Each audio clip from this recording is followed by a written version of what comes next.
Современную систему замораживания семени быков в соломинках установили в Саха-Агроплеме в Якутске.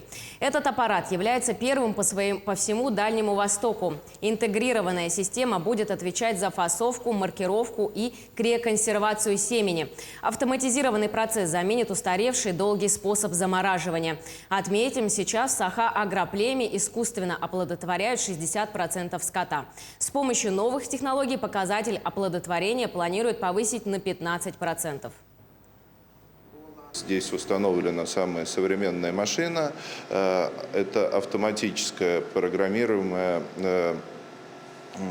заморозка семени. Как это происходит? Если раньше, давным-давно, мы просто морозили в парах жидкого азота, и при этом мы совершенно не могли на это никак влиять.